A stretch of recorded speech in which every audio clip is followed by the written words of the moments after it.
क्या आप भी अपने काम को लेकर के इतना पैशनेट हैं कि अगर आपको कोई भी ऑर्डर आता है, तो आप सुबह 4 बजे, 3 बजे भी लग जाते हो? जैसे कि आज मुझे केक का ऑर्डर आया था। अर्जेंट ऑर्डर तो आया ही था और आपने देखा कि केक का जो स्पॉन्ज है, वो टूटते-टूटते बच गया। ख़ैर कोई बात नहीं और वैसे भी आप जानते हैं कि मुसीबत अगर आती है, तो चारों तरफ से आती है। ख़ैर कोई नहीं गाइज़, मुझे तो बहुत हँसी आ रही थी जब केक का ये जो स्पॉन्ज टूटते-टूटते बच गया। तो यहाँ पे ना मैंने स्पॉन्ज बना लिया था रात को 11:30 बजे क्योंकि मेरी फ्रेंड का नेक्स्ट डे एनिवर्सरी था और वो बहुत ज़्यादा एक्साइटेड थी। वो कभी भी बाहर से केक ऑर्डर लेती ही नहीं है। वो हमेशा है ना मुझे ही ऑर्डर देती है बिकॉज़ उसका मानना ये है कि जो होम बेकर्स हैं वो फ्रेश क्रीम के साथ ना आई मीन फ्रेश केक के साथ है ना बहुत ही अच्छा कस्टमाइज़ केक भी बनाते हैं। तो यहाँ पे मुझे 1 किलो के केक का ऑर्डर दिया था चॉकलेट फ्लेवर में। तो मैंने क्या किया था केक का स्पॉन्ज रात को बना लिया और सुबह मैं 3:30 बजे उठ गई थी और फटाफट से यहाँ पे शूट लेना शुरू कर दिया। तो यहाँ पे ना मैंने स्पॉन्ज को अच्छी तरीके से ना रैप करके रखा था, तो उसे मैंने 3 लेयर में कट किया। तो यहाँ पे मैंने 2 किलो वाला बोर्ड लिया है 12 इंच का और उसके ऊपर मैंने लगा दिया था व्हिपिंग क्रीम और फिर अगेन मैंने इसके ऊपर रख दिया था स्पॉन्ज और उसे मैंने शुगर सिरप से अच्छी तरीके से चारों तरफ स्प्रेड कर दिया ताकि जो केक आपका मॉइस्ट रहे। उसके बाद मैंने यहाँ पे व्हिपिंग क्रीम बनाई थी जिसमें मैंने चॉकलेट डाला था और भी कुछ भी एक्स्ट्रा एसेंस वगैरह आप मत डालना वरना ओवर चॉकलेट लगेगा। सो मैंने इसमें चॉकलेट गनाश ऐड किया था और अच्छी तरीके से आप देख सकते हैं कि मैं यहाँ पे क्रीम को स्प्रेड कर रही हूँ और एक और मुसीबत थी मेरे पास पाइपिंग बैग भी नहीं था तो मुझे ये वाला जो टास्क था ना एक पाइपिंग बैग से करना था क्योंकि एक पाइपिंग बैग मेरे पास लास्ट बचा था तो मैंने कहा खैर कोई नहीं एक से मैं काम चला लूंगी। तो इसके ऊपर मैंने डाल दिया था चॉकलेट गनाश वो भी मैंने पहले 1 चम्मच डाला उसके बाद मुझे ऐसा लगा कि कम है तो मैंने इसमें अगेन 1 चम्मच और डाला। आप चाहें तो चॉकलेट गनाश के रिप्लेसमेंट पे आप चोको चिप्स या फिर छोटे-छोटे जो चॉकलेट्स होते हैं वो कट करके भी डाल सकते हैं बट चॉकलेट गनाश ज़रूर ऐड करना बहुत अच्छा लगता है। अब सेकंड वाली बारी में क्या हुआ कि जो सेकंड वाली लेयर है वो टूट ही गई। ख़ैर कोई नहीं, हम होम बेकर्स होते हैं ना उनके पास बहुत सारे आइडियाज़ होते हैं, टूटे हुए केक को भी वो बहुत अच्छी तरीके से असेंबल करके उन्हें एकदम नए जैसा बना देते हैं। पर काश टूटे हुए दिल को कोई जोड़ दे, ये तो चीज़ें बहुत मुश्किल होती है सीखना। ख़ैर हम होम बेकर्स हैं ना स्पॉन्ज को ही जोड़ सकते हैं। सेकंड वाले केक को भी मैंने अच्छी तरीके से मॉइस्ट कर लिया। अगेन मैंने यहाँ पे क्रीम लगा दी। अब यहाँ पे ना फिर से मुझसे एक मिस्टेक होने वाला था, बट मुझे सडनली याद आ गया क्योंकि ना मेरे माइंड में भी कुछ ना कुछ चलता रहता है। मैं कैमरे के सामने खड़े होके बातें करती रहती हूँ ना, शायद ध्यान से निकल गया होगा। ख़ैर कोई बात नहीं, मैंने फटाफट से ऊपर से सारे क्रीम को अच्छी तरीके से इवनली स्प्रेड किया। साइड में जो एक्स्ट्रा क्रीम था उसे भी चारों तरफ लगा करके मैंने असेंबल कर लिया ताकि अच्छी तरीके से क्रम्ब कोटिंग हो जाए। जब भी आप केक को कवर करें ना क्रीम से, आप सबसे पहले क्रम्ब कोटिंग ज़रूर करें। तो यहाँ पे आधा काम हो गया है। अब मैं यहाँ पे सेकंड वाली यानी थर्ड वाली लेयर लगाऊँगी। तो थर्ड वाली जो लेयर है यानी कि एकदम नीचे का जो टॉप होता है वो लगाऊँगी। तो बहुत ही ध्यान से लगाना है गाइस। कभी-कभार क्या होता है ना ये भी टूट जाता है, ख़ैर इसे भी मैनेज करना बहुत मुश्किल हो जाता है। तो यहाँ पे ना मैंने जो चॉकलेट गनाश है वो डालना भूल गई थी। तो मुझे सडनली याद आ गया। तो मैंने यहाँ पे चॉकलेट गनाश डाला और 2 या 3 चम्मच डाल करके इसे चारों तरफ अच्छी तरीके से स्प्रेड करना है। ये सिर्फ़ फ्लेवर के लिए होता है, आप चाहें तो चोको चिप्स भी डालेंगे तो बच्चों को और मज़ा आएगा। तो यहाँ पर आप देख सकते हैं कि मैंने इसे भी लगा दिया और बहुत ही अच्छी तरीके से मैंने चेक कर लिया कि इक्वली है या नहीं। गाइज़ अगर आप भी free of cost online classes में केक बनाना, स्पॉन्ज बनाना, व्हिपिंग क्रीम बनाना, गनाश बनाना, अलग-अलग तरीके की कस्टमाइज़ केक बनाना सीखना चाहते हो, तो आज ही गोल्डिस किचन को फॉलो ज़रूर करो। मैं एवरी फ्राइडे को 2 बजे मैं लाइव आऊँगी और वहाँ पर आपको अलग-अलग तरीके के केक के sponge, cream, ganache, customize cake बनाना सिखाऊँगी, बिज़नेस कैसे करते हैं वो भी सिखाऊँगी। बट स्टेप बाय स्टेप हम सीखेंगे साथ में और आपको हर एक चीज़ का कॉस्टिंग कैसे निकालना है ये भी मैं बताऊँगी। ये जो कि टोटली फ्री ऑफ कॉस्ट होने वाला है। तो यूट्यूब पे मेरा लाइव सेशन होगा एवरी फ्राइडे 2 बजे दोपहर को, तो हम सभी लोग वहाँ पर मिलेंगे। तो गाइज़ यहाँ पर आप देख सकते हैं कि फाइनली मैंने इसकी क्रम्ब कोटिंग कर ली है, बोर्ड को अच्छी तरीके से क्लीन कर लिया है। तो अब मैं इसे रख देती हूँ फ्रिज में लगभग 2 घंटे के लिए, उसके बाद मैं सो जाती हूँ और उसके बाद ना मैं काम करूँगी क्योंकि गाइज़ क्योंकि अपनी आधी नींद पूरी करके मैं इस काम को शुरू करूँगी। सो ख़ैर गाइज़ मैंने यहाँ पे आप देख सकते हैं कि सुबह बज रहे हैं 8:30 मैं फटाफट से नहा धो करके फ्रेश हो गई और यहाँ पे व्हिपिंग क्रीम भी मैंने तैयार कर लिया है। तो परफेक्ट व्हिपिंग क्रीम आप ज़रूर बनाना इस केक के लिए। अगर आपको नहीं आता है तो आप मेरे ऑनलाइन क्लासेस को जॉइन कर सकते हैं जो कि फ्री ऑफ कॉस्ट है। एवरी फ्राइडे यूट्यूब पे हम मिल सकते हैं वहाँ पे और अगर आपको कोई भी प्रॉब्लम हो या कोई भी डाउट हो तो आप मुझे कमेंट करके पूछ सकते हैं। तो जैसा कि मैंने आपको बताया था कि एक ही पाइपिंग बैग मेरे पास है और इस पाइपिंग पाइपिंग बैग का यूज़ कर रही हूँ मैं लास्ट में। सो आइए फटाफट से इसे भी कट करेंगे। तो मैंने पाइपिंग बैग को अच्छी तरीके से फिल कर लिया है और आप देख सकते हैं कि जो मैंने केक को रेस्ट होने के लिए रखा था वो बहुत ही अच्छे से सेट हो गया है। तो अब मैं इस तरीके से आप देख सकते हैं ना इसके चारों तरफ व्हिपिंग क्रीम लगा रही हूँ। तो गाइज़ ये ना थोड़ा-सा ईज़ी हो जाता है इस तरीके से अगर आप व्हिपिंग क्रीम लगाते हो तो। क्या आपके साथ ऐसा होता है या फिर आप भी मेरी तरह हैं कि आधा केक पहले सेट कर लें और उसके बाद आधा केक बाद में जैसे मैं अभी कर रही हूँ?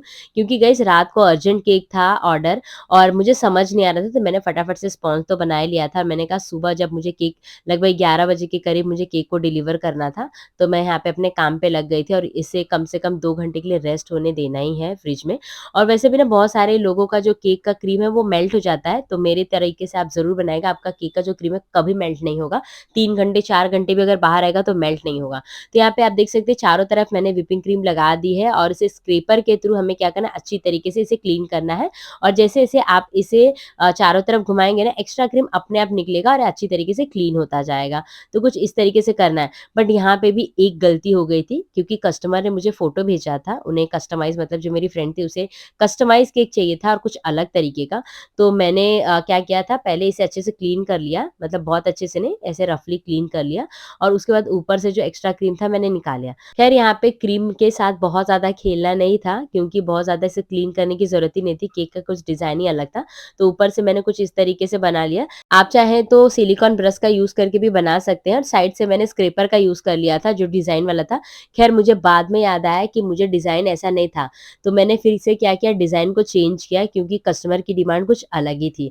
तो मैंने क्या किया फिर से पैलेट नाइफ़ से इसको डिज़ाइन देना था, तो यहाँ पे मैं पैलेट नाइफ़ से डिज़ाइन बनाती जा रही थी और इसे क्लीन करती जा रही थी। ये डिज़ाइन कुछ अलग तरीके से बनता है, जैसे पैलेट नाइफ़ को आपको क्लीन करना है एंड देन इस डिज़ाइन को बनाना है। तो बहुत ही पेशेंस के साथ आपको ये काम करना होता है यहाँ पे, क्योंकि अगर थोड़ी भी मिस्टेक हुई तो ये बिगड़ जाएगा। तो कुछ इस तरीके से केक के ऊपर डिज़ाइन हमें बनाना था, मतलब केक के साइड में डिज़ाइन बनाना था। तो बहुत अच्छा लग रहा था, फाइनल लुक भी अगर आप देखेंगे तो बहुत अच्छा लगेगा और कुछ यूनिक हमेशा ट्राई करते रहना चाहिए। ये देखिए गाइस कुछ इस तरीके से हमने इसे डिज़ाइन दिया है, तो अब मैं इसे रेस्ट होने के लिए फ्रिज में रख दूँगी 1 से डेढ़ घंटे के लिए, क्योंकि इसे रेस्ट होना बहुत ज़्यादा ज़रूरी है और मेरे पास टाइम भी था, तो मैंने इसे फ्रिज में रख दिया था। तो जब तक ये रेस्ट हो रहा था मैं मार्केट गई थी रोज़ेज़ लाने के लिए, क्योंकि ना गाइस फ्रेश रोज़ेज़ अगर आप लगाएँगे तो बहुत अच्छा लुक आता है। तो ख़ैर ये रोज़ेज़ तो मैंने केक के लिए लिया था, मुझे तो अभी तक किसी ने ऐसे रोज़ेज़ नहीं दिए, क्या आपको दिया है? ऐसे किसी ने रोज़ेज़ दिया है तो कमेंट में ज़रूर बताना। वीडियो को कहाँ से देख रहे हैं ये भी कमेंट में ज़रूर बताना।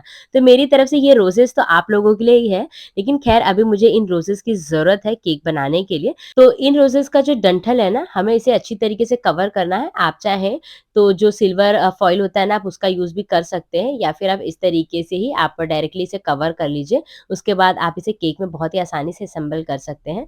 तो इसी तरीके से मैं क्या करती हूँ, सारे रोज़ेज़ को अच्छी तरीके से इस पेपर के साथ यानी कि इस प्लास्टिक के शीट के साथ इसे कवर कर लेती हूँ। जो टॉप का मतलब जो नीचे का डंठल वाला हिस्सा है वो, और जो एक्स्ट्रा होगा हम उसे कट कर लेंगे। तो इसी तरीके से ना हमें सारों को तैयार कर लेना है। तो फाइनली आप देख सकते हैं कि हमने सारे अच्छी तरीके से तैयार कर लिए हैं। अब क्या करेंगे, बारी है केक को अच्छी तरीके से डेकोर करने की। केक को रेस्ट होने के लिए मैंने 1 घंटा ही रखा था, मुझे और ज़्यादा देर तक रखना था, तो ख़ैर 1 ही घंटा रखा मैंने ताकि अच्छी तरीके से ये सेट हो जाए। उसके बाद हम ना इसके चारों तरफ गोल्डन वर्क लगाएँगे, तो ये गोल्डन वर्क ना आपको मार्केट में बहुत ही आसानी से मिल जाएगा। आप मोस्टली अपने जो स्वीट्स वगैरह में लगाने के लिए यूज़ करते हैं, ये बहुत ही अच्छा लुक आता है। जब भी आप रेड और व्हाइट का कॉम्बिनेशन लेंगे, तो इस तरीके से गोल्डन का भी कॉम्बिनेशन ज़रूर लगाइएगा, बहुत अच्छा लुक आता है। ख़ैर मेरे कस्टमर को ये थोड़ा-सा मतलब मेरी जो फ्रेंड थी उसका एनिवर्सरी था, तो उसे थोड़ा अलग सरप्राइज़ तरीके से मुझे बनाना था, सेम टू सेम मैं कॉपी कभी नहीं करना चाहती हूँ। तो ये देखिए कुछ इस तरीके से मैंने इस केक के चारों तरफ मैंने गोल्डन वर्क लगा दिया है। अब यहाँ पे ना मैंने फॉन्डेंट की शीट लाई थी जिसमें मेरी फ्रेंड का फ़ोटो था और उसने मुझे पर्सनली कहा था कि मुझे फ़ोटो लगाना ही है। तो यहाँ पे मैं उसकी शीट यानी फ़ोटो लगा रही हूँ और एक आप देख सकते हैं काफ़ी अच्छा लग रहा है। तो ख़ैर इस तरीके से थोड़ा डिज़ाइन इसमें देना था रोज़ेज़ का, तो मैंने सोचा सेम तो नहीं बनाऊँगी बट थोड़ा अलग होना चाहिए क्योंकि कॉपी करके कोई फ़ायदा नहीं, कुछ नया खुद का क्रिएट करना बहुत ज़रूरी है। तो यहाँ पे ना मैंने क्या किया था 3 रोज़ेज़ लगा दिए और थोड़ा-सा मैंने यहाँ पे उसके लीव्स भी लगा दिए ताकि रेड और ग्रीन का ये जो कॉम्बिनेशन है ना बहुत अच्छा लगे।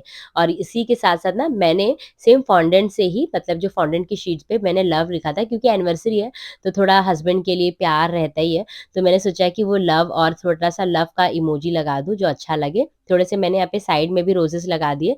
तो यहाँ पे ना मैंने एक छोटी-सी शायरी लिखी थी जो कि एक वाइफ़ अपने हस्बैंड को जो बोलना चाहती है वो उस तरीके से था। तो ये भी फॉन्डेंट की शीट पे ही था और मैंने यहाँ पे ना थोड़ा-सा व्हाइट वाला सिल्वर बॉल लगा दिया था और उसके बाद ना यहाँ पे मैंने टॉपर लगा दिया। सो फाइनल लुक आप देख सकते हैं कैसा लग रहा है ये एनिवर्सरी केक का। आई होप गाइज़ आपको पसंद आया हो। ख़ैर मेरी जो कस्टमर थी उसे तो बहुत अच्छा लगा, उसका रिव्यू भी मैं आप लोगों तक शेयर ज़रूर करूँगी। तो क्योंकि मेरे पास ख़ैर टाइम नहीं है क्योंकि मुझे ये केक 12 बजे, साढ़े 11 बजे के करीब मुझे कैसे भी करके डिलीवर करना ही था। क्योंकि कस्टमर ने पहले बोला था मुझे 12 या 1 बजे तक दे देना, फिर उसने बोला कि नहीं मुझे 11 या साढ़े 11 बजे तक मिल जाएगा तो बहुत अच्छा है क्योंकि ये केक बाहर लेके जाना था उन्हें। तो फटाफट से इस केक को ना मैंने पैक किया, आधे घंटे के लिए फ्रिज में रख दिया ताकि अच्छे से रेस्ट हो जाए केक।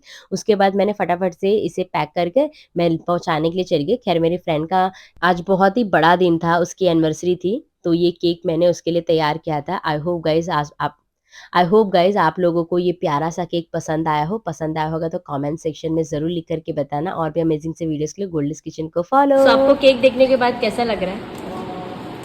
वाह, बहुत ही सुंदर, बहुत ही ब्यूटीफुल सा केक है। Thank you so much Poonam, मेरी एनिवर्सरी को इतना स्पेशल बनाने के लिए, इतने सुंदर से केक के साथ। Thank you so much.